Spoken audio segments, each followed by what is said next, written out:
pronunciation အားနဲ့တော့ phonetics တွေလေ့လာကြတယ် intonation တွေလေ့လာတာရှိမယ် linking sound တွေလေ့ကျင့်ကြတာရှိမယ် IPA တွေလေ့လာကြတာရှိမယ်ဒါပေမဲ့ဒါတွေကိုလေ့လာပြီးတဲ့အခါမှာအတန်ထွက်ကတီးတီးတတ်တာမတိုးတက်နေတာလည်းတော့သတိထားမိမှထင်တယ်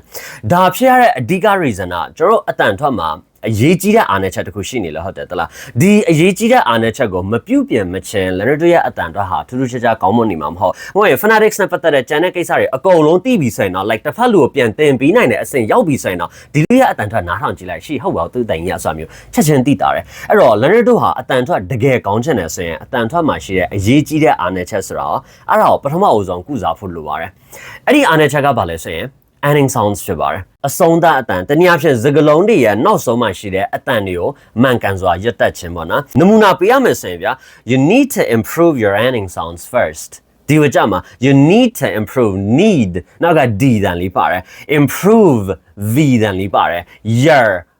အတန်လေးပါတယ် ending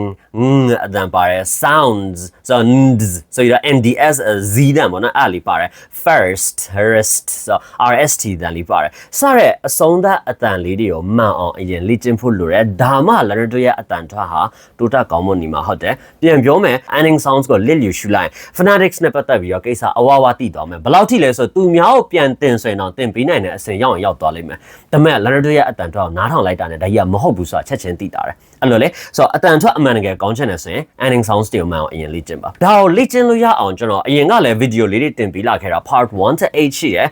ဒါရီကို YouTube မှာဝင်ရှာလို့ရပါတယ်ကျွန်တော်ရဲ့ YouTube channel Zenith English Academy လို့ရိုက်ရှာလိုက်ပါပြီးရင် playlist ကိုသွားလိုက် phonetics ဆိုတဲ့ playlist ကိုလိုက်ရှာလိုက်ပါအဲ့မှာ phonetics for beginners ဆိုတဲ့ခေါင်းစဉ်နဲ့ပေါ့နော်ကျွန်တော် video part 1 to 8တင်ထားပေးရရှိတယ်လေ့ကျင့်လို့ရတယ်တကယ်လို့ဒီလို ending sounds တွေကိုလည်းတို့ပြည့်ပြည့်စုံစုံလေ့လာချင်တယ် ending sounds ဆိုပါဝင်အတန်ထွက်နဲ့ပတ်သက်ပြီးတော့မှလည်းတို့တီးတန့်တီးထိုက်တာမှန်တယ်မြောက်တနေရာထဲမှာစုစည်းပြီးတော့မှစနစ်တကျလေ့လာချင်တယ်ဆိုရင်တော့ကျွန်တော်စီမှာ phonetic course face to face class ရှိတယ်ဒီ class မှာကျွန်တော် ending sounds တွေ English မှာရှိသမျှ ending sounds တွေကိုကျွန်တော်အပြည့်စုံ cover လုပ်ပြီးတယ်တစ်ဆက်ထဲမှာလည်းတို့အရင်ကတည်းကသိပြီးသားဖြစ်တဲ့အတန်ထွက်နဲ့ပတ်သက်တဲ့သိစရာကိစ္စလေးတွေပေါ့နော်ဒါလေးတွေလည်းထည့်ပြီးသင်ပေးတယ် definitely တစ်ဆက်ထဲမှာဘယ်သူမှမသိသေးဘူးလို့ပြောလို့ရမယ်ဘယ်သူမှမသိသေးတဲ့ကျွန်တော် class မှာပဲတည်တန်းသင်ပေးတဲ့တကယ်ကောင်းတဲ့သင်ခန်းစာတွေလည်းရှိသေးတယ်အထူးသဖြင့်ဒီ course ကမြန်မာတွေရဲ့အတန်ထွက်အားနည်းချက်တွေကိုကြည့်ပြီးတော့မှဒီအတန်ထွက်အားနည်းချက်ကိုကုစားဖို့ဆိုရည်ရွယ်ချက်နဲ့ဖန်တီးထားတဲ့သင်တန်းကိုအဲ့ခါကျွန်တော်တခြားဘယ်မှာမှလေ့လာခွင့်မရမယ်ကျွန်တော်ဒီ class မှာပဲလေ့လာခွင့်ရမယ်တကယ်ထိရောက်တဲ့သင်ခန်းစာတွေလည်းအများကြီးထည့်ပြီးတော့မှသင်ပေးသေးတယ်